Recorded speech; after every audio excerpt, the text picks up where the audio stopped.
Hello, good morning. Sindhu മൗളൂസിന്റെ ഒരു പുതിയ വീഡിയോ ആയിട്ട് എല്ലാവർക്കും സ്വാഗതം. ഞാനേ ഉപ്പുതറ വരെ പോവാണേ, തൊണ്ണൂറൊക്കെ കഴിഞ്ഞ് വന്നാണ് കേട്ടോ. അപ്പൊ നല്ല മഴയെന്ന് വെച്ചാൽ തക്കുറുതിയായിട്ട് മഴയാണ് കേട്ടോ. പുറത്ത് ഇങ്ങനെ ഭയങ്കര പെരുമഴ. ആരിലെ വെള്ളമൊക്കെ കുറഞ്ഞാൽ ഇനിയിപ്പോ അതിന്റെ അപ്പുറമാകും. ഇന്ന് അർജുൻ, നമ്മുടെ ആരും മറക്കിയല്ലേ, നമ്മുടെ അർജുൻ മരിച്ചിട്ട് ഒരു വർഷമായ ദിവസമാണ്, ഓർമ്മദിനമാണ് ഇന്ന്. ആ ദിവസത്തെ മാതിരി ആ ഒരു ആഴ്ച ഫുൾ തകൃതിയായിട്ട് മഴയല്ലായിരുന്നു എന്ന് പറഞ്ഞോണ്ട് കാണിപ്പം അത്തേ പോണക്കത്തെ മഴയാണ് കേട്ടോ. ഇന്ന് ഉച്ച കഴിഞ്ഞാൽ പിന്നെ പറയേ വേണ്ട, ഭയങ്കര പെരുമഴയാണ്. പക്ഷെ എനിക്ക് ഉപ്പാറ ഒന്ന് അത്യാവശ്യമായിട്ട് പോകണം. എന്നാന്നറിയോ, മെയിനായിട്ട് സാധനം ഒരു സാനിറ്റൈസർ മേടിക്കണം. കാരണം തൊഴിലുറപ്പിന് പോകുമ്പോഴത്തേനും പണിക്കില്ല, നമ്മൾ പറമ്പിക്കൂടെ കാട്ടിക്കൂടെ ഒക്കെ അല്ലേ പോകുന്നത്. അപ്പോഴത്തേനും തോട്ടപ്പുഴു എന്ന് പറഞ്ഞ ഒരു സാധനം ഉണ്ടേ, അത് കാലയിലോട്ടൊക്കെ കയറും, കടിച്ച് ചോര വന്നു കഴിയുമ്പോഴേ നമ്മൾ അറിയത്തുള്ളൂ. അല്ലാതെ ഇത് കയറി പോകുന്നതൊന്നും നമ്മൾ അറിയത്തില്ല. നമ്മുടെ ശരീരത്തൂടെ അത് ഓടുന്ന അങ്ങനെ നമുക്ക് അറിയാൻ പറ്റത്തില്ല. എനിക്ക് ലോകത്തിൽ ഏറ്റവും പേടിയുള്ള സാധനമാണ് കേട്ടോ. സാധാരണ എസ്റ്റേറ്റിലൊക്കെ ഉള്ളായിരുന്നു നേരത്തെ അത്. ഇതിപ്പോ ഈ കാട്ടുപന്നിയൊക്കെ ഇങ്ങനെ വരുന്നില്ലേ, മുയല്, കാട്ടുപന്നി, കാട്ടുകോഴിയൊക്കെ അങ്ങനെ വരുന്നതാന്ന് തോന്നുന്നു. പോകുന്ന വഴിക്കുണ്ട്. ഇന്ന് അറിയാറില്ലേ, ഇന്ന് ജാൻസി എന്ന് പറഞ്ഞൊരു ചേച്ചിയുടെ കാലക്കറി, കഴിഞ്ഞ ദിവസം അച്ചമ്മാരിയുടെ കാലക്കറി, സൂസമ്മ ചേച്ചിയെ 2 കഴിച്ചു, ചിന്നമാരിയുടെ കാലക്കറി. ഞാനുണ്ടല്ലോ ഇവിടുന്ന് പോകുമ്പോഴൊക്കെ ഫസ്റ്റ് ഷൂ സോക്സ് ഒക്കെ ഇട്ടിട്ട് ഞാൻ ഓട്ടോ ഇവരുടെ കൂടെ ഒന്നും നിൽക്കത്തില്ല. ഏറ്റവും ഫ്രണ്ടിൽ ഞാൻ പോകും. കാരണം എന്താണെന്ന് വെച്ച് കഴിഞ്ഞാൽ ഫ്രണ്ടിൽ പോകുന്നവരെ പെട്ടെന്ന് പിടിക്കല്ലേ, ഈ പുറകെ ഇത് മണ്ണിനടിയിൽ നിന്നാണ്ട് ഈ സാധനം പൊങ്ങി വരുന്നത്. അപ്പോൾ സാനിറ്റൈസർ അടിച്ചിട്ട് പോയി കഴിഞ്ഞാൽ കയറിയതാ. അപ്പം മെയിനായിട്ടും അതിന് വേണ്ടിയിട്ടാണ് സാനിറ്റൈസർ മേടിക്കണം. ചേട്ടാണ് ഞാൻ പറഞ്ഞു, പക്ഷേ ചേട്ടാ മറന്നു പോരും. പിന്നെ എനിക്ക് 1-2 ചെറിയ സാധനങ്ങളൊക്കെ മേടിക്കാനായിട്ട് കൂടെ ഉണ്ട്. എന്നാൽ പിന്നെ ഞാൻ വിചാരിച്ച് പോയേക്കുന്നത്. പക്ഷേ സ്കൂട്ടി ഇറക്കിക്കൊണ്ട് പോകാൻ പറ്റത്തില്ല, അതുകൊണ്ട് ഒരു വലിയ ചുറ്റാണ്, നടന്നു തന്നെ പോകണം. അപ്പോൾ എന്തായാലും ഞാൻ ഓടിപ്പോയിട്ട് വന്നിട്ട് ബാക്കി വിശേഷം. അങ്ങനെ ഉപ്പാറയ്ക്കൊക്കെ പോയിട്ട് വന്നു കേട്ടോ. ഇന്നേ പോയ വഴിക്ക് എൻ്റെ കൂട്ടുകാരിയെ കണ്ടു കേട്ടോ. എൻ്റെ ദൈവമേ, കണ്ടപ്പോൾ എനിക്ക് ഒരുപാട് സന്തോഷം തോന്നി. പക്ഷേ അതിനെക്കാട്ടി ഒത്തിരി സങ്കടവും തോന്നി. ഞാൻ പറയാം എന്നാന്നൊക്കെ. എൻ്റെ കൂട്ടുകാരി എന്ന മുട്ടായി ഏതുണ്ടോ, പക്ഷേ ഈ മുട്ടായൊന്നും ഞാൻ കഴിക്കത്തില്ല. എനിക്ക് തോന്നുന്നു ഇതും ഇതിനകത്ത് ഈ ചോക്ലേറ്റിൻ്റെ ഉണ്ടെന്ന് തോന്നുന്നു. എൻ്റെ ദൈവമേ, എന്നെ കണ്ടപ്പോൾ തന്ന കേട്ടോ. എൻ്റെ കൂടെ പഠിച്ചതാണ്. ഒത്തിരി വർഷങ്ങൾ കൂടിയായിരുന്നു അവളെ കണ്ടത് കേട്ടോ.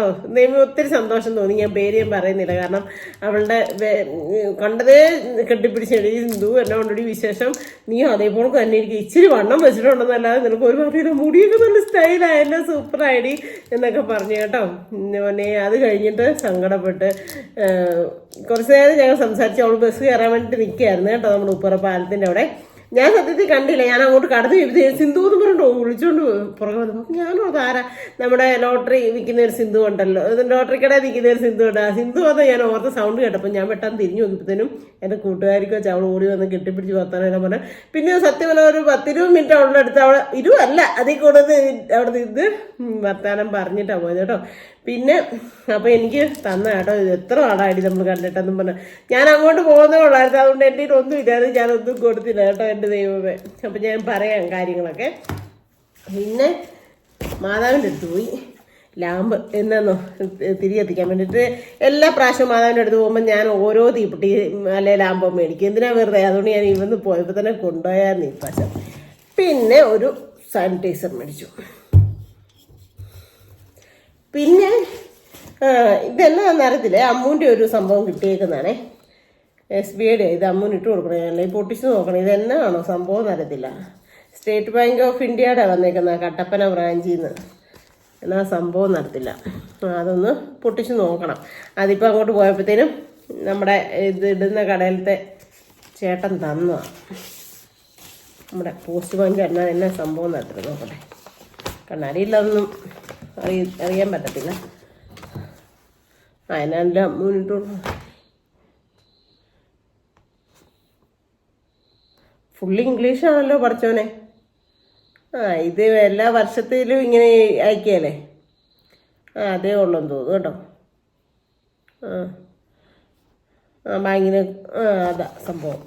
അപ്പോൾ എന്നാണേലും വെച്ചേക്കാം അല്ലേ. പിള്ളേരുടെ എന്തെങ്കിലും സാധനം വന്നാൽ ഇപ്പം അവരുടെ എല്ലാ അഡ്രസ്സൊക്കെ മാറ്റിയതുകൊണ്ട് ഇങ്ങനെ വരുന്നതല്ല. ഇതെന്നാ തരത്തില്ല, കട്ടപ്പനയുടെ അഡ്രസ്സ് ഇത് എന്നാന്നാ ശരിക്കും വന്നേക്കുന്നത്. മേലാൽ പുഷ്പാലയോ കേട്ടോ. കണ്ടോ, ഒരു വർഷങ്ങൾക്ക് മുമ്പ് എടുത്ത അഡ്രസ്സാണേ. കണ്ടോ, പുഷ്പാലയം. അപ്പം പിന്നെ ഞാൻ 1 കിലോ ഏത്തക്കായും മേടിച്ചു. അതൊക്കെ അവിടെ ഇരിക്കട്ടെ. അപ്പോൾ കൂട്ടുകാരിയെ കണ്ടു. കൂട്ടുകാരി ഒരു മധുരമൊക്കെ തന്നു, ഒത്തിരി നേരം സംസാരിച്ചു, വർത്തമാനമൊക്കെ പറഞ്ഞെന്ന് പറഞ്ഞില്ലേ. അത് ക്രിസ്ത്യാനി കൊച്ചാട്ടോ. അവൾക്ക് ഇപ്പം 16 വയസ്സും 18 വയസ്സും ആയ 2 പിള്ളേരാണെന്നേ. 16 വയസ്സ് മോനും 18 വയസ്സ് ഈ കഴിഞ്ഞ ദിവസം കണ്ടാണ് ആയതെന്ന് മോക്ക്. പക്ഷെ ആ 18 വയസ്സായപ്പം തന്നെ നോക്കിയിരുന്നിട്ട് ആ മോള്, അതായത് എൻ്റെ കൂട്ടുകാരിയുടെ ഫ്രണ്ടിൻ്റെ കുഞ്ഞ് ഒരു ചെറുക്കൻ്റെ കൊടുത്ത് ഇറങ്ങിപ്പോയി. ഇതാണോ സിന്ധുമ്മ ഇത്ര അങ്ങനെ കരുതി പറയുന്നത്? ഇറങ്ങിപ്പോകുന്നതൊക്കെ ആദ്യത്തെ സംഭവമാണോ? എല്ലാവരും സ്നേഹിച്ചൊക്കെ എല്ലാവരും ഇറങ്ങിപ്പോകുമല്ലോ എന്ന് ഇപ്പം നിങ്ങൾ വിചാരിക്കുന്നുണ്ടായിരിക്കും. എൻ്റെ മുടി നല്ല രസമുണ്ടെന്ന് പറഞ്ഞു കേട്ടോ അവള് കണ്ടപ്പോൾ. അപ്പം അതൊന്നും അല്ല കാര്യം. എന്നാന്നറിയോ, 18 വയസ്സാകാനായിട്ട് നോക്കിയിരിക്കുക ഓരോ കുഞ്ഞുങ്ങൾ. അത് പോയേക്കുന്ന ആളുടെ കാര്യം കേട്ടപ്പോൾ എൻ്റെ ചങ്കിനകത്തൊരു ഭയങ്കര വിഷമം. കാരണം വീടില്ല, വീട്ടുകാരില്ല, പിന്നെ ഭയങ്കര കുടിയന്നല്ല, കള്ളു കുടിച്ച് അങ്ങനെ ഇതാവുമെന്നല്ല, അതിലും മേലെ എന്തോ വലിയ ഡ്രഗ്സിന് അഡിക്റ്റ് ആണെന്ന് ആ ചെറുക്കൻ. പക്ഷേ എന്നിട്ട് ഇവർ കൊണ്ടുപോയി പെട്ടെന്ന് തന്നെ ഇവരുടെ കൂടെ ആ പോയേക്കുന്നതെന്ന് പറഞ്ഞപ്പോഴത്തേനും അവർ കൊണ്ടുപോയി കേസ് കൊടുത്തന്നേ. കേസ് കൊടുത്ത് പോലീസ് സ്റ്റേഷനിൽ വന്നു. ഇവളും ആ ചെറുക്കനും കൂടെ പോലീസ് സ്റ്റേഷനിൽ വന്നത്. അപ്പോൾ ഈ അപ്പനും എൻ്റെ കൂട്ടുകാരിയുടെ ഹസ്ബൻഡും കൂടെ പോലീസ് സ്റ്റേഷനിൽ ചെന്നപ്പോൾ അവരോട് അവരുടെ മുമ്പിൽ വെച്ച് തന്നെ ഈ പെങ്കൊച്ച് പറയാന്ന്, എനിക്ക് ഇവരുടെ കൂടെ പോകണ്ട, എനിക്ക് ഇവൻ്റെ കൂടെ പോയാൽ മതി, ഇതല്ലെങ്കിൽ ഞാൻ സൂയിസൈഡ് ചെയ്യുന്നു. പിന്നെ എന്നാ ചെയ്യാനാണ്, കരയും അവള് കേട്ടോ. അതും എൻ്റെയൊക്കെ മക്കൾക്ക് ഇപ്പം 28, 25 ഒക്കെ വയസ്സായി. ഞാൻ പ്രസവിച്ച എൻ്റെ കുഞ്ഞുങ്ങൾക്ക് 28, 25 ഒക്കെ വയസ്സായി. അവളെ എന്നെക്കാട്ടി കുറേയും കൂടെ പഠിപ്പിച്ചിട്ട്, ക്രിസ്ത്യൻസ് അങ്ങനെയാണല്ലോ, പിള്ളേരെ പഠിപ്പിക്കുമല്ലോ, എന്നിട്ട് കെട്ടിച്ചത്. അതുകൊണ്ട് ഇപ്പം 18, ഈ കഴിഞ്ഞ ദിവസങ്ങളിലെങ്ങാണ്ട് 18 ആയത്. അതിൻ്റെ ഒരു ദിവസം ചാടിപ്പോയി. ഇപ്പം 2 ആഴ്ചയായി ഈ ചാടിപ്പൂട്ടെന്ന്. ഒന്ന് ഓർത്ത് നോക്കിക്കേ.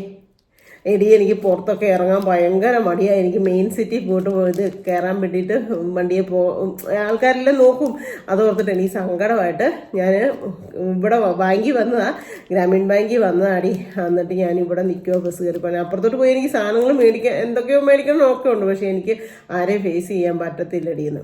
അപ്പം ഞാനിതൊന്നും അറിഞ്ഞില്ലല്ലോ. അതുകൊണ്ട് ഞാൻ വലിയ സന്തോഷത്തോടെ ഓടി. കണ്ടപ്പോഴത്തേനും ചെന്നപ്പോൾ നമ്മൾ അറിയുന്നില്ലല്ലോ. അപ്പോഴത്തേനും എന്നെ കണ്ടപ്പോഴത്തേനും പറയാം, നീ അറിഞ്ഞില്ലല്ലോ, അല്ല നീയും ചിന്തിക്കുകയാണ്. ഞാൻ പറഞ്ഞ മാനെ ഞാൻ അറിഞ്ഞില്ലടിയെന്ന്. ഞങ്ങൾ അങ്ങോട്ടും ഇങ്ങോട്ടും മാനെ മക്കളെ എന്നൊക്കെ വിളിക്കുമായിരുന്നു കേട്ടോ. അപ്പം അങ്ങനെ ഒന്ന് ഓർത്ത് നോക്കിയേ, ഓരോ പേരൻസും പാടുവിട്ട് വളർത്തി. പിന്നെ ഇവക്ക് ജോലിയുണ്ട് കേട്ടോ. ഇവക്ക് എനിക്ക് തോന്നുന്നു വില്ലേജിലാണെന്ന് തോന്നുന്നു ജോലി. നാട്ടിൻപുറത്ത് എവിടെ എങ്ങാണ്ടായിരുന്നു നേരത്തെ കുറേ നാളായിട്ട്. ഇപ്പം സത്യം പറഞ്ഞാൽ ഇപ്പം എവിടെയാണ് നിനക്ക് ജോലി എന്നൊന്നും ചോദിക്കാൻ പോലും പറ്റിയില്ല. കെട്ടിച്ചു വിട്ടോണ്ട് നമ്മളിപ്പോൾ അവളുടെ തറവാട് വീട്ടിലോട്ട് വന്നേക്കുന്നതാണ്. വീട്ടിലുണ്ട് ഇപ്പോൾ എന്തോ ആവശ്യത്തിന് വേണ്ടിയിട്ടൊക്കെ വീട്ടിൽ വന്നേക്കുന്നതാണ്. കെട്ടിച്ചു വിട്ടേക്കുന്നത് വേറെ സ്ഥലത്താണ്. ഭയങ്കര എടി കണ്ടാൽ തന്നെ ആ ചെറുക്കനെ കാണുമ്പോൾ തന്നെ നമുക്കൊരു ഇത് തോന്നും, പേടി തോന്നും. അങ്ങനെയുള്ളൊരു ചെറുക്കൻ്റെ കൂട്ടത്തിൽ ഇറങ്ങിപ്പോയെന്ന്. ഞാൻ ഒരു കാര്യം പറയട്ടെ മക്കളെ, ഇതിപ്പം ഞാൻ പറയാൻ കാര്യം എന്താണെന്നറിയോ, അയ്യോ ആ കൂട്ടുകാരിക്ക് ഇത് കാണുമ്പോൾ സങ്കടമാകത്തില്ലേ സിന്ധുമ്മ, എന്തിനാ ഇത് വീഡിയോയിൽ പറഞ്ഞെന്ന് തോന്നും. ഞാൻ ചാനലുണ്ടെന്നും എന്നാടി പരിപാടി എന്നൊക്കെ ചോദിച്ചപ്പോൾ യൂട്യൂബാന്ന് പറഞ്ഞു. ചാനലിൻ്റെ പേരെന്നാടിയെന്ന് ചോദിച്ചു പറഞ്ഞു. ഞാൻ തൊഴിലുറപ്പിനൊക്കെ പോകുന്നുണ്ട്. അയ്യോ നീ ഇപ്പോഴും കഷ്ടപ്പെടുക അല്ലേ എന്നൊക്കെ പറഞ്ഞു. എത്ര മക്കളുണ്ടെന്ന് ചോദിച്ചു, പിന്നെ ഹസ്ബൻഡ് എന്നാ ജോലി എന്ന് ചോദിച്ചു. അങ്ങനെ എല്ലാ വർത്തമാനങ്ങളും നമ്മുടേതായ കാര്യങ്ങൾ വർത്തമാനങ്ങളൊക്കെ പറഞ്ഞു. അപ്പം മക്കളുടെയൊക്കെ കല്യാണം കഴിഞ്ഞടി എന്ന് പറഞ്ഞപ്പോൾ, നിന്റെ മക്കളുടെയൊക്കെ കല്യാണം കഴിഞ്ഞോ, അയ്യോ ഇത്ര വലിയ പിള്ളേരായോ, അപ്പം എന്നെ നേരത്തെ ചെറുപ്പത്തിലെ കെട്ടിച്ചു വിട്ടതല്ലേ. അങ്ങനെ ഞങ്ങൾ അങ്ങോട്ടും ഇങ്ങോട്ടും സംസാരിച്ചു. പക്ഷേ ഇപ്പം ഇത് പബ്ലിക്കിലോട്ട് ഇങ്ങനെ ഒരു വീഡിയോ രൂപത്തിൽ പറയാൻ കാരണം എന്താണെന്നറിയോ, എന്നെ ഒത്തിരി +2 പഠിക്കുന്ന കുഞ്ഞുങ്ങൾ, 10ൽ പഠിക്കുന്ന കുഞ്ഞുങ്ങൾ, 10ൽ എക്സാം എഴുതിയിട്ട് ഇപ്പം +1 പോയേക്കുന്ന കുഞ്ഞുങ്ങളൊക്കെ എന്നെ വിളിക്കാറുണ്ട്, മെസ്സേജ് ഇടാറുണ്ട്. സിന്ധുമേ ഇന്ന് ഞങ്ങളുടെ പരീക്ഷയാണേ പ്രാർത്ഥിക്കണേ മാതാവിൻ്റെ അടുത്ത്. ഇത് എപ്പോഴും ഞാൻ മാതാവിൻ്റെ അടുത്ത് പോയി തിരികെ വെച്ചിട്ട് വന്നേക്കുക. ഈ മഴയത്ത് തൊഴിലുറപ്പും കഴിഞ്ഞ് സത്യം പറഞ്ഞാൽ ഇതിനാണ് ഞാൻ മെയിനായിട്ട് പോയത്. മാതാവിൻ്റെ അടുത്ത് തിരികെ എത്തിക്കാൻ വേണ്ടിയിട്ടാണ് ഞാൻ മെയിനായിട്ട് പോയത്. പിന്നെ സാനിറ്റൈസർ അതൊരു അത്യാവശ്യം അങ്ങനെ. അപ്പം ഇന്ന് ഞാൻ പോയത് എനിക്ക് വേണ്ടിയിട്ടല്ല. ഞാൻ കൂടുതലും അമ്മ മാതാവിൻ്റെ അടുത്ത് തിരികെത്തിക്കാൻ പോകുന്നു. ഓരോരുത്തരും സിന്ധുമ്മയുടെ മാതാവിനോടൊന്ന് പ്രാർത്ഥിക്കാവോ എന്നൊക്കെ ചോദിക്കുമ്പോൾ ആ ഒരു കത്തിക്കാവോ. അപ്പം എൻ്റെ മനസ്സിൽ എനിക്ക് അവിടെ പോയി ഒന്ന് നിന്ന് പ്രാർത്ഥിക്കുമ്പോഴല്ല മാതാവിൻ്റെ അടുത്ത് പോയി നിന്ന് തിരികെത്തിക്കുമ്പോൾ എനിക്കൊരു ഭയങ്കര എന്തോ ഒരു പ്രത്യേക പോസിറ്റീവ് ഉണ്ട്. അതുകൊണ്ടാണ് ഞാൻ അങ്ങോട്ടേക്ക് ഓടി പോകുന്നത്. നടന്ന് ഇപ്പോൾ പോട്ട് വന്നത്. ഇനി വേണം എനിക്ക് വൈകിട്ടേ വരുമ്പോഴത്തേനും ഫുഡും കാര്യങ്ങളും ഒക്കെ ഉണ്ടാക്കാനായിട്ട്. ഒന്ന് ഓർത്ത് നോക്കിയേ, ശരിക്കും ഓരോരുത്തരുടെയും വിഷമങ്ങൾ കേൾക്കുമ്പോൾ നമ്മൾ അറിയാണ്ട് പോയി പോകുന്നതാണേ. ഇപ്പോഴും ഈ എൻ്റെ കൂടെ പഠിച്ച കുഞ്ഞിൻ്റെ അവളുടെ വർത്തമാനം കേട്ടപ്പോൾ എനിക്ക് ചങ്ക് പൊടിയുന്ന വിഷമം വന്നു. അപ്പോഴും ഞാൻ ഇത് പറയാൻ കാരണം, എൻ്റെ പൊന്നുമക്കളെ, നിങ്ങൾ എൻ്റെ വീഡിയോ കാണുന്ന കുറേ അധികം കുഞ്ഞുമക്കളുണ്ട്.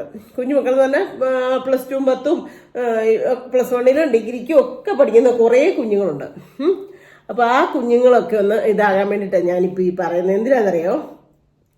ഒരു കാരണവശാലും നിങ്ങളുടെ ഒരു വിദ്യാഭ്യാസം +2 കഴിഞ്ഞാൽ ഞങ്ങളെല്ലാം ആയി, ഞങ്ങൾക്ക് ഇനി എന്ത് വരുമല്ലോ, +2 ഒക്കെ കഴിയുമ്പോഴത്തേന് ഏകദേശം 17-18 വയസ്സൊക്കെ ആവുമല്ലോ. അപ്പോൾ എന്തും ആകാം എന്നുള്ളൊരു ഇതിലൂടെ നിങ്ങൾ കടന്നു പോകരുത് മക്കളെ. കാരണം നിങ്ങളുടെ ജീവിതം ഇനി ആ പെങ്കൊച്ച് എവിടെയെങ്കിലും സൂയിസൈഡ് ചെയ്തു, അല്ലെങ്കിൽ തല്ലിക്കൊന്നു, അല്ലെങ്കിൽ കെട്ടിത്തൂക്കി, ഇതൊക്കെ കേൾക്കേണ്ടി വരും. ഇറങ്ങിപ്പോകും, മനുഷ്യർ ഇറങ്ങിപ്പോയിട്ട് നന്നായിട്ട് ജീവിക്കുന്നവരുണ്ട്. പക്ഷെ അത്രയും നല്ല പേരൻസിൻ്റെ മക്കള് നല്ല ക്ഷമയും കാര്യങ്ങളും ഒക്കെ ഉള്ള മക്കളൊക്കെ ആയിരിക്കും ഒരു പരിധി വരെ നല്ല രീതിയിൽ ജീവിക്കുന്നത്. അല്ലെങ്കിൽ ഒരു 100 എണ്ണത്തിൽ നിങ്ങളുടെ ചുറ്റുവട്ടത്തുള്ളവരെ തന്നെ എടുത്തു വയ്ക്കൂ. ഒരു 100 എണ്ണം എടുത്താലേ 2 or 3 കാണത്തുള്ളൂ ഇഷ്ടപ്പെട്ട് ഇറങ്ങി പോകുന്നവർ നല്ലതായിട്ട് ജീവിക്കുന്നത്. സത്യമായിട്ട് ഞാൻ പറയാം. കൂടുതലും ഇങ്ങനെ ഒന്നെങ്കിൽ പിരിഞ്ഞു, അല്ലെങ്കിൽ സൂയിസൈഡ് ചെയ്തു, ഇങ്ങനെയൊക്കെ കേൾക്കേണ്ടി വരും. അപ്പം ഞാൻ ഇപ്പം അത് കേട്ടപ്പോൾ ഞാൻ ഇങ്ങനെ നടന്നു വന്നപ്പോൾ ഞാൻ മനസ്സിലോർത്ത് ഇങ്ങനെ ഒരു വീഡിയോ ഇടാം എന്ന് മനസ്സിൽ വിചാരിച്ചതെന്നു വെച്ചാൽ, നിങ്ങളൊന്ന് ഒരു കാരണവശാലും ഈ 18 വയസ്സാകുന്നത് നിങ്ങളുടെ അടുത്ത ഒരു തീരുമാനം എന്ന് പറയുന്നത് കല്യാണം കഴിക്കുന്നത് അല്ലെ ആരുടെയും കൂടെ ഇറങ്ങിപ്പോകുന്നത് അതായിരിക്കരുത്. നിങ്ങൾക്ക് ഏറ്റവും മെയിനായിട്ട് വേണ്ടത് വിദ്യാഭ്യാസം. പഠിച്ച് ജോലി മേടിക്കണം മക്കളെ. പഠിച്ച് ജോലി മേടിച്ച് കഴിഞ്ഞാൽ ഉണ്ടല്ലോ എന്നെ പവറാന്നറിയോ. കഴിഞ്ഞ മാസം ആയില്ല, ഒരു മാസമായിട്ടില്ല, ഞങ്ങൾക്കൊരു കല്യാണം വിളി ഉണ്ടായിരുന്നു കേട്ടോ. 32 വയസ്സായ ഒരു മോടെ കല്യാണം വിളിയായിരുന്നു. അറിയാമോ നിങ്ങൾക്ക്? അപ്പൊ പക്ഷെ ചേട്ടായിക്ക് വയ്യായിരുന്നു, പനിയും ചുമക്കലായിരുന്നു. ആ ടൈമായിരുന്നു, അല്ലെ ഞങ്ങൾ ആ കല്യാണത്തിന് പോയേനെയായിരുന്നു. എന്നാന്നറിയോ, ആ കുഞ്ഞ് അപ്പം കുടിയനായിരുന്നേ, ഭയങ്കര കുടിയനായിരുന്നത്. ഇളയത് 2 പെൺപിള്ളേരും കൂടെ ഉണ്ട്, 3 പെൺപിള്ളേരാ അവര്. ഇളയത് ഒരെണ്ണം +2 ഇപ്പം എഴുതിയിട്ട് നിൽക്കുന്നു, ഒരെണ്ണം 10. ഇതാണ് മൂത്ത കുഞ്ഞ്. എന്നിട്ട് ഈ കൊച്ചുണ്ടായി കഴിഞ്ഞ് പുള്ളി ഭയങ്കര കുടിയനായിട്ട് അലമ്പും വഴക്കുമായിട്ട് കുറേ നാൾ പിള്ളേരില്ലാതെ ഇരുന്ന് കഴിഞ്ഞിട്ടുണ്ടായതാണ് ഈ ഇളയ 2 കുഞ്ഞുങ്ങളും. അപ്പൊ ഈ മോളെക്കാട്ടി കുറേ ഏജ് വ്യത്യാസം ഉണ്ടെന്നേ. എന്നിട്ട് ഇവളെന്നറിയോ, പഠിച്ച് ഈ അപ്പൻ്റെ കുടിയും വഴക്കും കാരണം പെരക്കകത്തിരുന്ന് പഠിക്കാൻ പറ്റാഞ്ഞിട്ട് പശുവും കൂട്ടിൽ അമ്മ പശുവിനെ വളർത്തി, ആടിനെ വളർത്തിയൊക്കെയാണ് സിന്ധുമ്മ ഞങ്ങളെ പഠിപ്പിച്ചത്. ഞാൻ തൊഴുത്തിലും ആട്ടുംകൂട്ടിലും പോയിരുന്നൊക്കെയാണ് ഞാൻ പഠിച്ചിട്ടുള്ളത്, എക്സാമൊക്കെ എഴുതിയെന്ന്. അപ്പം അന്നേരം ഞാൻ ഓർത്ത ഒരു കാര്യമുണ്ട്. എന്നാന്നറിയോ, ഇന്നത്തെ ഒത്തിരി നമ്മൾ പഠിച്ചിട്ടുണ്ടല്ലേ, ഒത്തിരി വലിയ ശാസ്ത്രജ്ഞന്മാരും ഒത്തിരി വിദ്യാഭ്യാസമായിട്ട് ഒത്തിരി ഉന്നത തലപ്പത്തൊക്കെ എത്തിയവര് വഴിവിളക്കിന്റെ വെളിച്ചത്തിലൊക്കെ പോയി വായിച്ച് പഠിച്ച് പരീക്ഷ എഴുതി ജയിച്ചിട്ടുണ്ട്, പഠിച്ച് നല്ല നിലയിൽ എത്തിയിട്ടുണ്ടെന്ന് നമ്മൾ പഠിച്ചിട്ടില്ലേ. അപ്പൊ ഈ കുഞ്ഞിന്റെ കഥ കേൾക്കുമ്പോഴും ഞാൻ എപ്പോഴും അത് ഓർക്കുമായിരുന്നു കേട്ടോ. ആ കൊച്ചിന്റെ ആ മോള് തന്നെയാണ് കഷ്ടപ്പാടിന്റെ കാര്യങ്ങളെല്ലാം പറയാറ് കേട്ടോ. അവള് ഭയങ്കര എൻ്റെ ഒരു വലിയ ഇതാണ്, എനിക്കൊത്തിരി അവളിൽ നിന്ന് പഠിക്കാനുണ്ട് കേട്ടോ. എന്നിട്ട് എന്നോട് പറഞ്ഞിട്ടുണ്ടെന്നറിയോ, ചില സമയങ്ങളിൽ സിന്ധുമ്മയുടെ ഓരോ കാര്യങ്ങൾ കേൾക്കുമ്പോഴും കാണുമ്പോഴും ഞാൻ വിചാരിക്കും, ഇത്ര എല്ലായിട്ടും തളർന്നു പോകാത്ത സിന്ധുമ്മയ്ക്ക് അത്രയും വിദ്യാഭ്യാസവും കൂടെ ഉണ്ടായിരുന്ന സിന്ധുമ്മ ഇവിടെ എങ്ങനെ നിൽക്കത്തില്ലായിരുന്നു. ശരിയാ, എനിക്കും പഠിക്കാൻ വിട്ടപ്പോഴ് ഞങ്ങൾക്ക് ഒന്നാമത്തെ കാര്യം സാഹചര്യം മോശമായിരുന്നു, ബുദ്ധിമുട്ടുണ്ടായിരുന്നു. ബുക്കിനും പുസ്തകമൊക്കെ മേടിച്ച് തരാനൊക്കെ ഞങ്ങളുടെ പേരൻസിനും ബുദ്ധിമുട്ടും കാര്യങ്ങളും ഒക്കെ ഉണ്ടായിരുന്നു. അല്ലെ എന്തെങ്കിലും ഒരു പിൻ പോസ്റ്റ് ആവുമായിരുന്നു. അതിനിടയ്ക്ക് ഞാൻ കിച്ചൺ വരെ പോയത് കേട്ടോ. എന്നാന്നറിയോ, കരണ്ടെങ്ങാനും പോയാലും മഴയല്ലേ ഭയങ്കര. അപ്പം ഞാൻ കുടിവെള്ളമേ, എനിക്ക് വന്നപ്പോൾ ചൂടോടെ വെള്ളം കുടിക്കാം ഫ്ലാസ്കിൽ നോക്കിയപ്പോൾ ഫ്ലാസ്കിലെ വെള്ളം കഴിഞ്ഞായിരുന്നേ. അപ്പം ഞാൻ ഇച്ചിരി വെള്ളം തിളപ്പിക്കാൻ വേണ്ടിയിട്ട് വെച്ചിട്ടുണ്ടായിരുന്നു. അത് തിളച്ച സൗണ്ട് കേട്ടോണ്ട് ഞാൻ അടുക്കള വരെ പോയി അത് തിളപ്പിച്ച് ഓഫാക്കിയിട്ട് വന്നതാണ് കേട്ടോ. അപ്പൊ ആ മോളെ കുറേ കാര്യങ്ങൾ പഠിക്കാനായിട്ട് ഉണ്ട്. ആ മോളിലൂടെ ഇപ്പോഴത്തെ തലമുറയ്ക്ക് കുറേ പഠിക്കാനുണ്ട്. എന്നാന്നറിയോ, ആ അപ്പൻ്റെ ദുരിതവും ദുഃഖവും എല്ലാം അനുഭവിച്ചു. അത് കഴിഞ്ഞ് 2 പെൺകുഞ്ഞുങ്ങളും കൂടെ ഉണ്ടായി. ആ ഇളയ പെങ്കൊച്ച് 6ലോ എങ്ങാണ്ട് പഠിച്ചുകൊണ്ടിരുന്നപ്പോഴത്തേനും അപ്പം മരിച്ചു. അതും ഈ കരളിന് ബാധിക്കുന്ന ഒരു രോഗമില്ല. അതുകൊണ്ട് ഒത്തിരി അവർ മെഡിക്കൽ കോളേജ് പ്രൈവറ്റ് ആശുപത്രിയിലൊന്നും പോകാൻ നിവൃത്തിയില്ലാഞ്ഞിട്ട് മെഡിക്കൽ കോളേജിൽ പോയി ദുരിതം അനുഭവിച്ച് ഈ പെങ്കൊച്ചാന്ന് വാർഡിലൊക്കെ നീന്നത്. അപ്പം ആണുങ്ങളെ എൻ്റെ കൂടെ പെണ്ണുങ്ങളെ നിർത്തിയല്ലോ, വേറെ ഇല്ല, അവരുടെ കാര്യമില്ല. ഈ കുടിയനായതുകൊണ്ട് കൂടപ്പുറപ്പുകളും ആൾക്കാരും ഒന്നും നോക്കാതായി. അതാ ഞാൻ പറഞ്ഞ, ലഹരി ഉപയോഗിക്കുന്നതിന് ആർക്കും ഇഷ്ടമില്ലാതായി പോകത്തുള്ളൂ, അല്ലാതെ അതിൽ നിന്ന് ഒരു നന്മയും മേന്മയും ഒന്നും ഉണ്ടാകത്തില്ല കേട്ടോ. അപ്പം അങ്ങനെ ആ കൊച്ചു പഠിച്ച് അവള് ആരണ്ട് പിന്നെ പള്ളിക്കാരാണോ സിസ്റ്റേഴ്സുമാരാണോ അങ്ങനെ ആരണ്ടൊക്കെ ഹെൽപ്പ് ചെയ്തിട്ടുണ്ടെന്ന് പറഞ്ഞു കുറേയൊക്കെ. അങ്ങനെ അവൾ പഠിച്ച് ജോലി മേടിച്ച് പുറത്ത് പോയി പിന്നെ ക്യാഷ് ഉണ്ടാക്കി വീടൊക്കെ സെറ്റാക്കി ആ കുഞ്ഞുങ്ങളെ നല്ല ലെവലാക്കി അമ്മയ്ക്കൊരു എന്നാ പറയുന്നത് ജീവിതകാലത്ത് എന്തെങ്കിലും ഇനി അമ്മ പശുവിനെ ഇതിനെ ഒന്നും ഇതാക്കണ്ടെന്ന് പറഞ്ഞ് വളർത്തണ്ടെന്ന് പറഞ്ഞ് ഈ കൊച്ചു പോയപ്പോഴും അവർ ജീവിച്ചുകൊണ്ടിരുന്ന പശുവിനെ വളർത്തി, ആടിനെ വളർത്തി, കോഴിയെ വളർത്തിയാണ്. ഈ 3 മൃഗങ്ങളെ വളർത്തി മുട്ട വിറ്റും പാല് വിറ്റും ഒക്കെയാണ് ഈ മക്കളെ പഠിപ്പിക്കുകയും ഈ അമ്മ വീട്ടിൽ ചെലവിന് പൈസ കണ്ടെത്തുകയും ചെയ്തത്. അത് കഴിഞ്ഞ് ഈ മോള് 2 or 3 വർഷം പുറത്ത് പോയി ജോലി ചെയ്തിട്ട് വന്നിട്ട് ആദ്യം വീട്ടിൽ വന്നപ്പോൾ ചെയ്ത കാര്യം എന്നാണെന്നറിയോ? ഈ മൃഗങ്ങളെ എല്ലാം ആദ്യം അവള് 2 വർഷം കൊണ്ടാകുമ്പോൾ അവൾക്ക് തിരിച്ചു വരായിരുന്നു. ഈ അവിടെ എന്നാ പറയുന്നത് അവിടുത്തെ തന്നെ ആ ജോലിയുടെ ഇതിൽ തന്നെ അവർക്ക് ടിക്കറ്റും വിസയൊക്കെ കിട്ടി. പക്ഷെ ആ കുഞ്ഞ് വരാൻ നിന്നില്ല. വരാൻ നിൽക്കാതെ 2 വർഷം 4 വർഷം കഴിഞ്ഞാണ് വന്നതെന്ന്. 4 വർഷം കഴിഞ്ഞ് വന്ന് വരുന്നതിന് മുമ്പ് തന്നെ അവൾ അവിടെ ഇരുന്ന് തന്നെ അവളുടെ ആരുടെ ഏർപ്പാട് ചെയ്ത് വീട് പണിത് സെറ്റാക്കിയിട്ട് പിന്നെ ഏതെങ്കിലും ദൈവഭാഗ്യത്തിന് വഴി സൈഡിലോട്ട് കുറച്ച് കയറിയായിരുന്നു വീടിന്, അത് വഴി സൈഡിലോട്ട് ഇറക്കി പണിതെന്ന്. എന്നിട്ട് ഒരു ഷട്ടറും കൂടെ പണിതെന്ന് വീടിനോട് ചേർന്ന്. എന്നിട്ട് അവള് വന്നപ്പോൾ ഫസ്റ്റ് ചെയ്ത കാര്യങ്ങൾ സിന്ധുമേ ഞാൻ ആടിനെയും പശുവിനെയും മമ്മി വീടി സമ്മതിക്കലായിരുന്നു. പക്ഷെ ഞാൻ ബഹളം വെച്ച് ആടിനെയും കോഴീനെയും അത്യാവശ്യം മുട്ട തിന്നാനുള്ള കോഴീനെ നിർത്തിക്കോളാൻ പറഞ്ഞു. ബാക്കി എല്ലാത്തിനും വിറ്റു. കാരണം എൻ്റെ അമ്മയുടെ കൈയും കാലും സിന്ധുമ്മയുടെ കൈ വിരലിങ്ങനെ കാണിക്കുമ്പോൾ ഞാൻ ഓർക്കുമായിരുന്നു ഇങ്ങനെ മുറിഞ്ഞിരിക്കുകയല്ലേ എൻ്റെ, അതിനെക്കാട്ടി കഷ്ടമായിട്ടാണ് എൻ്റെ അമ്മയുടെ കൈ ഇരുന്നേ. അതുകൊണ്ട് ഇനി എൻ്റെ അമ്മേനെ കഷ്ടപ്പെടുത്തരുതെന്ന് ഓർത്ത് അങ്ങനെ ചെയ്യുന്നത്. അപ്പോഴൊക്കെ സിന്ധുമേ എനിക്ക് 10, 26 വയസ്സും 25 വയസ്സും ഒക്കെ ആയി. അപ്പോൾ എല്ലാവരും പറഞ്ഞു പെണ്ണെ കടിച്ചുവിടാൻ നോക്കുന്നത്. അപ്പോൾ എൻ്റെ അമ്മയ്ക്ക് ഭയങ്കര ആദ്യമായിരുന്നു, ഞാനിനി ആരെങ്കിലും കൂടെ ചാടിപ്പോയാലോ, ഇനി പുറത്തല്ലേ നമുക്ക് കാണാൻ പറ്റത്തില്ലല്ലോ, അങ്ങനെയൊക്കെ ഉള്ള ആദ്യം ടെൻഷൻ. എന്നിട്ട് അമ്മ എന്നോട് തുറന്ന് ചോദിക്കും, മോനെ നിനക്ക് ആരോടെങ്കിലും എന്തെങ്കിലും ഇഷ്ടമുണ്ടോ, നിനക്ക് അങ്ങനെയുണ്ടോ ഇങ്ങനെയുണ്ടോ എന്ന്. എനിക്ക് അന്നേരം ഇഷ്ടമൊന്നുമില്ല. എൻ്റെ മനസ്സിൽ ഒരു മരവിപ്പായിരുന്നു ആദ്യമൊക്കെ. അതിനുശേഷം എനിക്ക് എൻ്റെ അനിയത്തിമാരെ അമ്മേനെ സേഫ്റ്റി ആക്കണമെന്നായിരുന്നെന്ന്, ഒന്ന് സേഫ് ആക്കണം. എന്നിട്ട് അമ്മയ്ക്ക് ഒരു കട തുടങ്ങി കൊടുത്തു. വേനൽക്കാലം ആകുമ്പോഴത്തേനും ജ്യൂസും വെള്ളവും നാരങ്ങ വെള്ളവും സാധനങ്ങളെല്ലാം ബേക്കറിയും അങ്ങനെ നമ്മുടേതായ കുറച്ച് കുഞ്ഞി ഐറ്റംസ് പൊട്ടും കിട്ടുക അങ്ങനെയൊക്കെ കൂടെ വെച്ചു. സിന്ധുമേ അത്യാവശ്യം കുഴപ്പമില്ലാണ്ട് പോയി. പിന്നെ അമ്മ ഞാൻ പറയുന്നത് കേൾക്കാതെ പിന്നെ അമ്മ കോഴീനെ വളർത്തു തുടങ്ങി. അങ്ങനെ മുട്ടയും കാര്യങ്ങളൊക്കെ ആയിട്ട് അങ്ങനെ അമ്മ അങ്ങ് വച്ച പിടിച്ചു. അമ്മയുടെ കഷ്ടപ്പാടങ്ങ് മാറ്റി കൊടുത്തു, ഞാൻ അലച്ചിൽ മാറ്റി കൊടുത്തു. അത് കഴിഞ്ഞ് കുഞ്ഞുങ്ങളെ പഠിപ്പിക്കാനായിട്ട് ഇപ്പം ആ രണ്ടാമത്തെ കൊച്ചിനെ +2 കഴിഞ്ഞാൽ ഇപ്പം നേഴ്സിങ്ങിനെങ്ങാണ്ട് വിട്ടു. ബാംഗ്ലൂരെങ്ങാണ്ടാണ് വിട്ടേക്കുന്നതെന്ന് തോന്നുന്നു. എവിടെയോ നേഴ്സിങ്ങിന് വിട്ടു. മറ്റേ ഇളയ കൊച്ച് +1 പിന്നെ അവള് വീടൊക്കെ പണിത് സെറ്റാക്കി അമ്മയ്ക്ക് കടയെ ആക്കി കൊടുത്തു കഴിഞ്ഞപ്പോഴത്തേക്ക് അവൾക്ക് പിന്നെ മനസ്സിൽ തോന്നിയത് അനിയത്തിനെ അമ്മേനെയും ഡ്രൈവിങ് പഠിപ്പിക്കണം.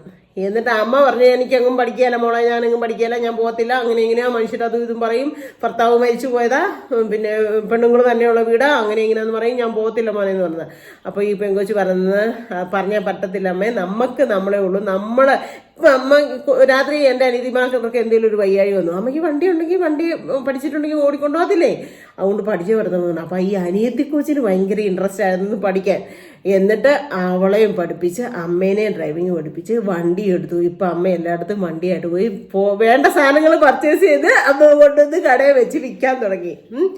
അത് കഴിഞ്ഞ് പിന്നെ അമ്മ പിന്നെയും കല്യാണം കഴിക്കാൻ മോളെ അങ്ങനെ ഇങ്ങനെയാന്ന് പറഞ്ഞാൽ അങ്ങനെ ആ കുഞ്ഞ് കല്യാണത്തിന് സമ്മതിച്ച് പുറത്ത് തന്നെ ഉള്ളൊരു ചെറുക്കനാണ്. പക്ഷെ വേറെ സ്ഥലങ്ങളെങ്ങാണ്ടാണ് രണ്ടുപേരൂടെ കല്യാണം വിളിച്ചിട്ടുണ്ടായിരുന്നു. പക്ഷെ എനിക്ക് പോകാൻ പറ്റില്ല. എനിക്ക് ഭയങ്കര ആഗ്രഹിച്ചിരുന്ന, ഞാൻ വലിയ പ്ലാനും സ്വപ്നമൊക്കെ കണ്ട ആ കുഞ്ഞിൻ്റെ കല്യാണത്തിന് പോകണമെന്ന്. പക്ഷെ എനിക്ക് പറ്റിയില്ല കേട്ടോ. പത്തനംതിട്ട അപ്പോൾ പോകണമെന്ന് ഒത്തിരി ആഗ്രഹിച്ചാ. പക്ഷേ ഇവിടെ ചേട്ടായിക്ക് വന്നൊരു സുഖമില്ലാണ്ടായിപ്പോയി. അതിനെല്ലാം ഒന്നെങ്കിലും പോയി എനിക്കറിയാവുന്നതൊക്കെ ആണെങ്കിൽ ഞാൻ ഇച്ചിരിയും കൂടെ ഒന്ന് മനസ്സ് വെച്ചേനെ. പക്ഷെ അങ്ങനെ പോകാൻ പറ്റിയില്ല. എന്നിട്ട് എന്നോട് ഞാൻ ഇനി സിന്ധമ്മയുടെ കൂട്ടില്ല പിണങ്ങിയിരിക്കുക എന്നൊക്കെ പറഞ്ഞു. അത് കഴിഞ്ഞ് ഇന്നും ആ മോൾ എനിക്ക് മെസ്സേജും കാര്യങ്ങളും ഒക്കെ ഇട്ടിട്ടുണ്ടായിരുന്നു. അപ്പം ഞാൻ പറഞ്ഞു വന്ന കാര്യം എന്നാന്ന് ചോദിച്ചാൽ, ആ കൊച്ച് അപ്പം കുടിയനാ, വഴക്കുണ്ടാക്കുന്നതിനാ, അലമ്പ, സ്വസ്ഥതയില്ല, സമാധാനമില്ല. എന്നിട്ടും പഠിച്ച് ആ അമ്മ കഷ്ടപ്പെട്ട് പശുവിനെ വളർത്തി ഒക്കെ വിറ്റ കാശ് കൊണ്ടാണെങ്കിലും ആ അമ്മ പഠിപ്പിച്ചപ്പോൾ ആ പഠിത്തത്തിന് ഒരു മൂല്യം കണ്ടു. എന്നിട്ട് ബാക്കി പഠിച്ചെടുത്ത് അവള് സെറ്റായി. അനിയത്തിമാരെയും ഒരു ലെവലെത്തിച്ചു, അമ്മേനെ ഒരു ലെവൽ എത്തിച്ചു കഴിഞ്ഞപ്പോൾ അതൊരു കല്യാണ ജീവിതത്തിലോട്ട് അടുത്തത് 32 വയസ്സായപ്പോഴേ. ഒന്ന് ഓർത്ത് നോക്കിയേ. അപ്പൊ ആ അമ്മയ്ക്ക് എന്തുമാത്രം അഭിമാനിക്കാം അല്ലേ? ഒരു പരിധി വരെ ഇപ്പം ഇവിടുത്തെ ഒരു ജനറേഷനുണ്ട് 18ആയോ 18ആയ പിറ്റേ ദിവസം ഇറങ്ങിപ്പോകാം. അതല്ല കേട്ടോ മക്കളെ.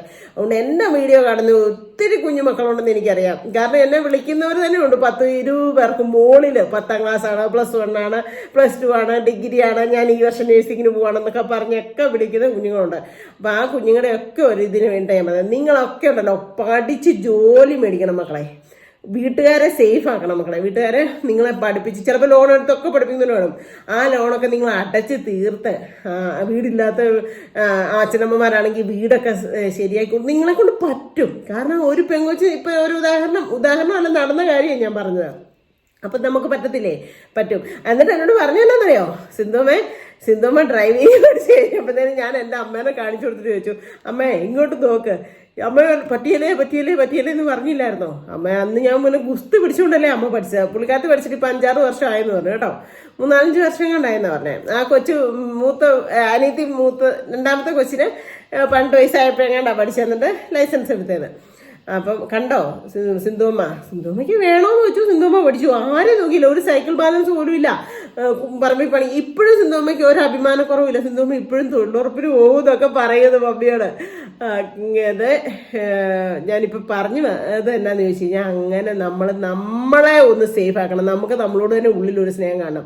ഈ 18 വയസ്സായ ഇപ്പം ചാടിപ്പോയിക്കുന്ന കുഞ്ഞുങ്ങളൊക്കെ ഉണ്ടല്ലോ, 10 ദിവസം കഴിയുമ്പം അവിടെ പൊള്ളിച്ചു, ഇവിടെ പൊള്ളിച്ചു, അവിടെ ചോദിച്ചു. കാരണം പക്വതയില്ല. ഈ ഇറങ്ങിപ്പോകുന്ന കൊച്ചിന് ഇത്ര പക്വതയല്ലേ ഉള്ളൂ. ഈ TV കാണുന്നതോ അല്ലെ ഫോണിൽ കാണുന്നതോ ഇതൊന്നും അല്ല മക്കളെ ജീവിതം തുടങ്ങി 1 മാസം കൂടിപ്പോയാൽ അടിച്ചു പൊളിച്ച് ഉള്ള ഇതൊക്കെ തന്നെ, ഒരു സ്വർണ്ണമോ കമ്മലോ മാലയൊക്കെ ഉണ്ടെങ്കിൽ അതൊക്കെ തീരുവോളും, ഇങ്ങനെ സന്തോഷമായിട്ട് നടക്കും. അത് കഴിയുമ്പോഴാണ് നിങ്ങളൊക്കെ ദുരിതം അനുഭവിക്കുകയും ദുഃഖം അനുഭവിക്കുകയും ഇതിന് ഇടിയും. സിന്ധുമ്മ അതിനൊക്കെ ഒരു അനുഭവസ്ഥകളില്ലേ ഇറങ്ങിപ്പോയതല്ലെങ്കിലും ജീവിതത്തിൽ ഒത്തിരി അനുഭവിച്ച ഒരു സ്ത്രീയാണ് ഞാൻ. അതുകൊണ്ടാണ് ഞാൻ പറയുന്നത്, ഒരു കാരണവശാലും ഒരച്ഛനമ്മമാരെയും വിഷമിപ്പിച്ചിട്ട് അങ്ങനെ ഇറങ്ങിപ്പോകല്ലേ മക്കളെ. അതൊന്നും ഒരു ശാശ്വതം ആകത്തില്ല. ഇന്ന് എൻ്റെ കൂട്ടുകാരുടെ കണ്ണീന്ന് പൊഴിഞ്ഞ കണ്ണുനീര് കണ്ടപ്പോൾ ഞാൻ മനസ്സിലോർത്ത ഒരു കാര്യമുണ്ട്. ദൈവമേ, ആ പെറ്റമ്മയുടെ കണ്ണീന്ന് വീഴുന്ന ഈ 18 വയസ്സ് വരെ കൈ വളരുന്നോ കാല് വളരുന്നോ എന്ന് നോക്കി, ഭർത്താവുണ്ട്, ജോലിയുണ്ട്, എല്ലാം ഉണ്ട്. അപ്പോൾ അത്രയും ആർഭാടത്തിലും കൂടി ആയിരിക്കുമല്ലോ വളർത്തിയത്. ഒന്ന് ഓർത്ത് നോക്കിയേ അല്ലേ? ഒരു ബുദ്ധിമുട്ടും അറിയിക്കാതെ ആയിരിക്കും വളർത്തിയത്. ബുദ്ധിമുട്ട് അറിഞ്ഞാണേലും അറിയാതെ ആണേലും വളരുന്ന ഒരു കുഞ്ഞുങ്ങൾ ഇങ്ങനത്തെ തീരുമാനം എടുക്കരുതേ മക്കളെ. നിങ്ങളൊരു 10-25 വയസ്സ് കഴിഞ്ഞ് നിങ്ങൾക്ക് ഇഷ്ടമുള്ള ആളെ കല്യാണം കഴിച്ചോ, അപ്പോഴത്തേക്കും നിങ്ങൾക്ക് ഒരു പക്വതയെങ്കിലും ആകും. ഇല്ലെങ്കിൽ ജീവിതം വെറും ഇതായി തീരും. കാരണം നമ്മുടെ ഈ ഇപ്പോൾ ചുറ്റുവട്ടത്തൊക്കെ നോക്കിയാൽ ഇഷ്ടം പോലെയുണ്ട് കുഞ്ഞുങ്ങൾ വിഷമിച്ചും വേദനിച്ചും വന്ന് വീട്ടിൽ നിൽക്കുന്നവരും. പൊന്നു മോണക്കൊണ്ടായിരുന്ന ഒരു മോളുണ്ട് നമ്മുടെ ഈ തൊട്ടകലൊക്കെ തന്നെ. പൊന്നു പോണക്ക് ആ കുഞ്ഞ് അത്രയും നല്ല സ്വഭാവമായിരുന്നു. അതിനെക്കുറിച്ച് ഒരു ചീത്ത വാക്ക് കേൾക്കാനോ ഒന്നുമില്ല. പക്ഷേ അത് വീട്ടുകാർ തന്നെയായിട്ട് ആലോചിച്ച് പിറകി കെട്ടിച്ചു വിട്ടതാ. പക്ഷേ എന്തോ എന്നാന്ന് വെച്ചാൽ ചെറുപ്രായത്തിലെ പിടിച്ച് കെട്ടിച്ചു. ഇപ്പോൾ ഒരു കുഞ്ഞുമായി, ഇപ്പം വീട്ടിൽ വന്ന് നിൽക്കുക. അവളെ വേണ്ട. അതാണ് ഞാൻ പറഞ്ഞത്. ഒരു 10-25 വയസ്സ് കഴിയാതെ പെൺകുഞ്ഞുങ്ങളെ നിങ്ങൾ കല്യാണത്തിന് സമ്മതിക്കരുത് മക്കളെ. വീട്ടുകാർ പറഞ്ഞാൽ പോലും സമ്മതിക്കരുത്. കാരണം നമുക്ക് നമ്മുടേതായ ഒരു സ്റ്റാൻഡ് വേണം. നമ്മൾ പഠിച്ചൊരു ജോലി മേടിക്കണം. നമ്മൾ 2 വർഷമെങ്കിലും ജോലി ചെയ്ത് നമുക്ക് മറ്റുള്ള മനുഷ്യരുമായിട്ടൊക്കെ ഉള്ള ഒരു എന്നാ പറയുന്ന ഒരു ഇടപെട്ട് നമുക്കൊരു എല്ലാ രീതിയിലും ഒരു പക്വത വരണം. അത് കഴിയുമ്പോൾ നമ്മളുണ്ടല്ലോ നല്ല രീതിയിൽ ജീവിച്ച് മുമ്പോട്ട് പോകാനായിട്ട് പറ്റും. നമുക്ക് 2 മക്കളുണ്ടായി അവരെ സംരക്ഷിക്കാനും, നമുക്ക് ഒരു വീട്ടിൽ ചെന്നാൽ എല്ലാം തരണം ചെയ്തു പോകാനും, നമുക്കൊരു വരുമാന മാർഗം ഉണ്ടെങ്കിൽ നമുക്കൊരു സൈഡ് വേണം, ഒരു പൊട്ട് വേണം, ഒരു നിസ്സാരം ഒരു പാട് വേണം. നമുക്ക് നമ്മുടെ ഭർത്താവിനോടോ നമ്മുടെ അപ്പനോടോ അമ്മയോടോ ആരോടും ചോദിക്കണ്ട, നമുക്ക് സ്വന്തമായിട്ട് മേടിക്കാം അല്ലേ? ഒന്ന് ഓർത്ത് നോക്കിയേ. നമ്മൾ എപ്പോഴും പേരൻസിനെയോ ഹസ്ബൻഡിനെയോ ഒക്കെ ആശ്രയിക്കേണ്ട ആവശ്യമല്ലേ അല്ലെങ്കിൽ. അതുകൊണ്ട് ഒരു കാരണവശാലും ഈ പഠിക്കുന്ന കുഞ്ഞുങ്ങൾ ഈ 18 വയസ്സാകാൻ നോക്കിയിരിക്കല്ലേ മക്കളെ. നിങ്ങൾ പഠിച്ച് ജോലി മേടിക്കണം. ഇതെൻ്റെ ഒരു അപേക്ഷ. എൻ്റെ വീഡിയോ കാണുന്ന പൊന്നു മക്കളോട് സിന്ധുമ്മയുടെ ഒരു അപേക്ഷയാണ് കേട്ടോ, സത്യം ഞാൻ പറയാം. പിന്നെ അതുകൊണ്ട് തന്നെ ഇന്ന് എനിക്ക് എൻ്റെ സുച്ചേച്ചി ഒരു മെസ്സേജ് ഇട്ടിട്ടുണ്ടായിരുന്നേ. ഞാൻ എപ്പോഴും പറയില്ലേ തിരുവല്ലയിലുള്ള ഒരു ചേച്ചിക്കുട്ടി ഉണ്ടെന്ന് എനിക്ക്. ചേച്ചിക്കുട്ടി ഒരു മെസ്സേജ് ഇട്ടിട്ടുണ്ടായിരുന്നു. അത് കണ്ടപ്പോഴും എനിക്ക് ഒത്തിരി വിഷമം തോന്നി. എന്നാന്നറിയോ, ഞാൻ കേൾപ്പിച്ച് തരട്ടെ മെസ്സേജ്. സിന്ധു, ഞാൻ ഇന്ന് കണ്ണൊന്ന് ഡോക്ടറെ കാണിക്കാൻ വേണ്ടിയിട്ട് ഞാനിവിടെ ഞങ്ങളുടെ അടുത്തൊരു ഹോസ്പിറ്റലിൽ പോയായിരുന്നു, ഒരു പ്രൈവറ്റ് ആശുപത്രിയിൽ. അവിടെ വെച്ച് ഞാൻ നമ്മുടെ പ്ലെയിൻ ക്രാഷിൽ മരിച്ചുപോയ രഞ്ജിതയുടെ അമ്മയും രഞ്ജിതയുടെ മോനും അവന് ചെവിക്ക് വേദനയായിട്ട് അവിടെ വന്നിട്ടുണ്ടായിരുന്നു. പിന്നെ ഞങ്ങൾ ഒത്തിരി നേരം സംസാരിച്ചു. പാവം അവർക്കും പറഞ്ഞപ്പോഴേ എന്നെ മനസ്സിലായി മോന്റെ കാര്യമൊക്കെ. ഞാൻ പറയും, മോളെ ഞാൻ ഇന്നലത്തെ പോലെ ഓർക്കുന്നു എന്നൊക്കെ പറഞ്ഞു. അപ്പോഴത്തേക്ക് അവർക്ക് എന്നോടൊക്കെ ഭയങ്കര, ഞങ്ങൾക്ക് അങ്ങോട്ടും ഇങ്ങോട്ടും ഒരു, കാരണം നമ്മളത് അനുഭവിച്ചതായതുകൊണ്ട് സംസാരിച്ചു. പിന്നെ പയ്യനെ അവിടെ ആശുപത്രിയിലൊക്കെ കാണിച്ചിട്ട് ഞാൻ ഓട്ടോയ്ക്ക് വേണ്ടി വെയിറ്റ് ചെയ്യുമ്പോൾ അവരും മരുന്നൊക്കെ വാങ്ങിച്ച് എൻ്റെ ഇരിക്കാൻ വന്നു. പിന്നെ ഞാൻ കയറിയ ഓട്ടോയിൽ തന്നെ അവിടെയൊക്കെ കയറ്റി അവരുടെ വീടിന്റെ പടിക്കൽ ഇറക്കി വിട്ടു. ഞാൻ ഇനി പോകുന്നു. അന്നേരം അത് മനസ്സിലെന്തോ ഒരു വല്ലാത്തൊരു പ്രയാസം ആ പയ്യനെ കണ്ടപ്പോ തൊട്ട്. സത്യം ഞാൻ അവനെ തന്നെ നോക്കിയിരിക്കുകയാണ്. ഒരു ഒന്നും അറിയാൻ വയ്യാത്തൊരു പയ്യൻ, ഒന്നും അറിയത്തില്ലേ. 10ാം ക്ലാസ്സിലാണ് പഠിക്കുന്നതെങ്കിലും അതിൻ്റെതായ ഒരു പാകതയൊന്നും വന്നിട്ടില്ല. കൊച്ചു പിള്ളേരെ കൊണ്ടുപോകുന്ന അത്തള്ള കൈക്ക് പിടിച്ച് അവരും വയ്യാത്തതല്ലേ. അയ്യോ കഷ്ടം. ഞാൻ പെട്ടെന്ന് സിന്ധുവിനോടൊക്കെ പറഞ്ഞതേ ഉള്ളൂ. വല്ലാത്തൊരനുഭവമായിപ്പോയി ആ കാഴ്ച. കണ്ടോ, നമ്മുടെ മരിച്ചുപോയ ഫ്ലൈറ്റ് അപകടത്തിൽ മരിച്ചുപോയ രജിതയുടെ കുഞ്ഞിനെയും മോനെയും അവൻ്റെ വല്യമ്മയും കണ്ട. അവൻ്റെ അമ്മ വല്യമ്മ ഒരു ക്യാൻസർ പേഷ്യൻ്റാണ് അല്ലേ. ആ മോനെ 10ാം ക്ലാസ്സിലെത്തിയെങ്കിലും ഒരു കുഞ്ഞിൻ്റെ മാതിരിയാണെന്ന് ഒന്ന് ഓർത്ത് നോക്കി. എന്നെ പറഞ്ഞ പാവം പിടിച്ച ഒരു സ്വഭാവമാണെന്ന്. അതിൽ എന്തോ പ്രശ്നമായിട്ട് അതിനെയും കൊണ്ട് ആശുപത്രി വന്നാന്ന് ചോദിക്കുവാനോ കണ്ണുവാനോ അങ്ങനെ എന്തോ ആയിട്ട് ആശുപത്രി വന്നതെന്നൊന്ന് ഓർത്ത് നോക്കി. അമ്മയും ഇല്ല അപ്പനും ഇല്ലാത്തൊരവസ്ഥ. ഇപ്പം ഈ പറഞ്ഞ ചേച്ചിയില്ലേ, ചേച്ചി ബാങ്കിൽ ജോലി ചെയ്തുകൊണ്ടിരുന്ന വ്യക്തിയാണ്. ചേച്ചിയുടെ മോന് നല്ല കുഞ്ഞുങ്ങളാണ്. ചേച്ചിയുടെ ഫാമിലിയിൽ ഒരു അച്ഛനും ഒക്കെ ഉണ്ട്. അവർ പുറത്താണുള്ളത്, മോളുടെ ഹസ്ബൻഡ്. അപ്പോൾ അവർ പുറത്താണ് ഇപ്പോൾ നിലവിലുള്ളത്. ചേച്ചിക്ക് 2 മക്കളായിരുന്നു കേട്ടോ. ഒരു പൊന്നും മോനുണ്ടായിരുന്നു. പൊന്നെന്ന് വെച്ചാൽ അതിൻ്റെ ഫോട്ടോ ഇട്ട് തന്നപ്പോഴേ ഞാൻ കണ്ടപ്പോൾ എൻ്റെ ഉള്ളിലൊന്ന് ശരിക്കും ഒന്ന് നൊന്തതാണ്. കാരണം ബൈക്ക് ആക്സിഡൻറ്റിൽ ആ ചേച്ചിയുടെ മോൻ പോയി. ഇന്ന് ആ മറ്റേ അമ്മേനെ, ആ അമ്മയുടെ മോള് രജിത മരിച്ചു പോയപ്പോൾ ആ അമ്മയും ഈ അമ്മയും 2 അമ്മമാർ മാതൃഹൃദയം വിങ്ങുന്ന ഒരു മനസ്സല്ലേ. ഒന്ന് ഓർത്ത് നോക്കിയേ.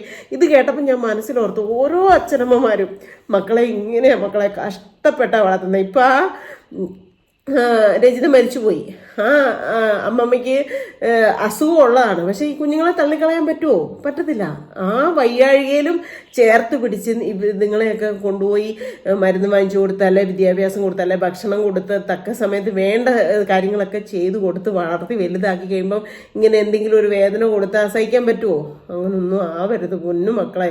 അതാ ഞാനിപ്പോൾ ഇതും കൂടെ കേൾപ്പിച്ചു തന്നത്. ഈ ചേച്ചിക്കും അതേ കിളി പോണക്കൊരു പൊന്നു മോനാരും 10-12 വയസ്സിൽ ആ മോനെ ബൈക്ക് ആക്സിഡൻറ്റിൽ നഷ്ടപ്പെട്ട ഒരു അമ്മയാണ് ഇപ്പോൾ ഈ വോയിസ് കേട്ടത്. ഒന്ന് ഓർത്ത് നോക്കിയേ. അപ്പോൾ ഒത്തിരിയും രീതിയിൽ ഈ പേരൻസ് കഷ്ടപ്പെട്ടും പാടുപെട്ടും ഒക്കെ വളർത്തിക്കൊണ്ടിട്ട് ഓരോ രീതിയിൽ എങ്ങനെയെങ്കിലും പേരൻസിന് വേദന അല്ലേ, ഒരു പരിധി വരെ പേരൻസിൻ്റെ വേദന ആരും കാണാതെ പോകുന്നുണ്ടോ എന്ന് ചിലപ്പോൾ തോന്നിപ്പോകും. സത്യം. അതുകൊണ്ട് ഇന്ന് എൻ്റെ കൂട്ടുകാരിയുടെ കണ്ണ് നിറഞ്ഞപ്പോൾ ഞാൻ പെട്ടെന്ന് എനിക്ക് മനസ്സിൽ വിഷമം വന്നു. അതുകൊണ്ടാണ് ഞാൻ ഇത്രയൊക്കെ പറഞ്ഞത് കേട്ടോ. വലിയ കാര്യമായിട്ടുള്ള വീഡിയോ ഒന്നും അല്ല, എങ്കിലും എനിക്ക് പറയണമെന്ന് തോന്നി. ഒരു കുഞ്ഞെങ്കിലും ഇതൊക്കെ കേട്ടാൽ മനസ്സ് മാറും. അഥവാ വല്ല പ്രേമവും കാര്യങ്ങളും ഒക്കെ ഉണ്ടെങ്കിൽ പോലും ഇപ്പം വേണ്ട, നമുക്ക് പഠിച്ച് നമുക്ക് ജോലി മേടിക്കാം. ആദ്യം ജോലി ആയിരിക്കണം നമുക്ക് പ്രാധാന്യം കൊടുക്കേണ്ടത്. അത് കഴിഞ്ഞ് എൻ്റെ വീട്ടുകാരെ ഒന്ന് സേഫ് ആക്കട്ടെ. ഓക്കെ, ഞാൻ ഇനി എൻ്റെ വീട്ടിൽ സംസാരിച്ചിട്ട് നമുക്ക് നല്ലതാണെന്ന് നോക്കാം. അത്ര ഒരു കാലയളവ് കൊണ്ട് ആ പയ്യനും നല്ലൊരു പയ്യനാണെങ്കിൽ നല്ല രീതിയിലാവും, നല്ല പഠിച്ച് ജോലി മേടിക്കാൻ ശ്രമിക്കും. നിസ്സാരം നല്ലൊരു ഫ്രണ്ട്ഷിപ്പ് ആണെങ്കിൽ നമ്മുടെ ദേഹത്ത് പോലും മോശമായ രീതിയിൽ പോലും ടച്ച് ചെയ്യലെന്നാണ് പറയുന്നത്. നമ്മൾ വായിക്കുമ്പോഴും ഓരോ ടോക്ക് കേൾക്കുമ്പോഴും ഒക്കെ നല്ലവരായിട്ടുള്ളവരാണെങ്കിൽ അങ്ങനെ ആകത്തില്ല. അങ്ങനെ ഒന്നും അല്ലാണ്ട് എന്നാ പറയുന്നത്, ക്യാഷിന് വേണ്ടിയിട്ട് അല്ലെ സ്ത്രീകളോടുള്ള അല്ലെ പെൺകുട്ടികളോടുള്ള ശരീരത്തിനോടുള്ള ആവേശം കാരണമൊക്കെ പോയി തെറ്റും ചെയ്തൊക്കെ ഉള്ളവരാണ് അവിടെ ചത്തു ഇവിടെ ചത്തു, വെട്ടുകൊണ്ട് മരിച്ചു, ട്രെയിനിൻ്റെ മുമ്പിൽ ചാടി ചത്തു, നമ്മൾ കേൾക്കുന്നില്ലേ. ഒരു ടച്ച് പോലും ചെയ്യത്തില്ല നല്ലതായിട്ട് സ്നേഹിക്കുന്നവരാണെങ്കിൽ എന്നാണ് പറയുന്നത്. അപ്പോൾ നിങ്ങളും അങ്ങനെ ആരെങ്കിലും ഒക്കെ പ്രേമവും കാര്യങ്ങളും ഒക്കെ ഉള്ളവരുണ്ടെങ്കിൽ പ്രായമല്ലേ, ഈ ഒരു പ്രായത്തിൽ അതൊക്കെ തോന്നണം എങ്കിലാണ് ശരിക്കുള്ള ജീവിതം ആകുന്നത്. ഹോർമോൺ ചേഞ്ചും ഒക്കെ കാര്യങ്ങളൊക്കെ വരുമ്പോൾ ലവ് ഒക്കെ തോന്നും, അതൊക്കെ സ്വാഭാവികം. പക്ഷെ നിങ്ങൾ തീരുമാനം എടുക്കേണ്ടത് നിങ്ങളായിരിക്കണം. നിങ്ങളുടെ ശരീരത്തിൽ തൊടാനും അതുപോലെ തന്നെ നിങ്ങൾ ഇത്ര വയസ്സ് വരെ ആയിട്ടേ ഞങ്ങൾ കല്യാണം കഴിക്കത്തുള്ളൂ, നമുക്ക് രണ്ടുപേർക്കും വെയിറ്റ് ചെയ്യാം, കുഴപ്പമൊന്നുമില്ലോ. ആരോഗ്യമായിട്ട് നമ്മൾ രണ്ടും ഇരിപ്പുണ്ടല്ലോ, നമ്മുടെ പേരൻസിന്റെ അനുവാദത്തോടെ നമുക്ക് സന്തോഷമായിട്ട് ജീവിക്കാം എന്നൊക്കെയുള്ള ഉചിതമായ തീരുമാനം ഒരു കുഞ്ഞെങ്കിലും എൻ്റെ ഫാമിലി മെമ്പേഴ്സായ മക്കൾ എടുക്കും എന്നുള്ള ഒരു പ്രതീക്ഷയോടെയാണ് ഞാൻ ഇങ്ങനെ ഒരു വീഡിയോ ഇട്ടത് കേട്ടോ. അപ്പോൾ ഇന്നത്തെ വീഡിയോ ഇത്രയൊക്കെ ഉള്ളൂ കേട്ടോ.